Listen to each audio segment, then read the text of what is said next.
It is high time for France to lift its knee off our neck and put an end to this unjust oppression. Centuries of misery, human trafficking, colonization, and neocolonization have caused immeasurable suffering. It's time to put an end to this cycle of oppression. It's high time for France to leave us alone. It's time for France to take a cue from its European neighbors and learn a valuable lesson in independence. Germany is the leading economic power in Europe, significantly surpassing France, which is ranked as the third or fourth largest economic power globally. Germany does not exploit any country, any colony. I can mention Italy, I can mention Spain, who had colonies before, but who do not exploit anyone, who do not interfere, who do not impose leaders in their former colonies. On what grounds does France believe it can continue to impose leaders on us and make choices on our behalf? This must come to an end. And the emerging Africa, the African youth, the African elites, and the African diaspora all stand united in saying no, it cannot continue any longer. France's hypocrisy is evident and pervasive in daily life. Let's examine the cases of Mali and Chad as prime examples of this hypocrisy. In Chad, where the constitutional process has been interrupted, France applauded and its president visited to officially consecrate the new king's coronation ceremony. In Mali, where it is not the constitutional process that has been interrupted, but the transition process, France has condemned and even packed up its things to say that it is leaving Mali. That's hypocrisy. It's the double standard. It is the double language that France employs in its dealings with Africa.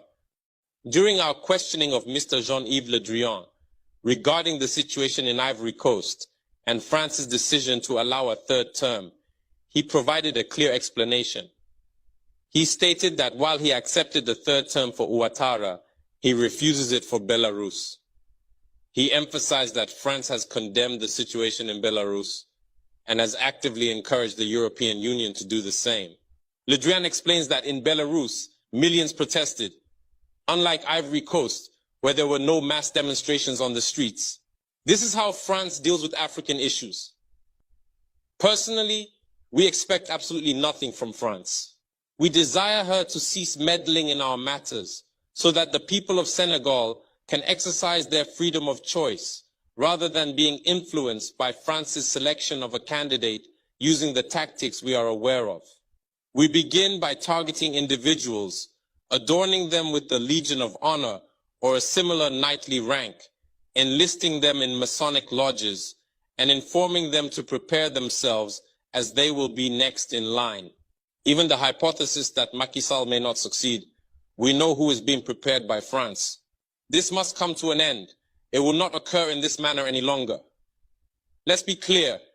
We have absolutely nothing against the French people. In France, both political and citizen voices are rising to hold and express the same discourse as the one I am currently presenting to you. For example, the deputies, such as Mrs.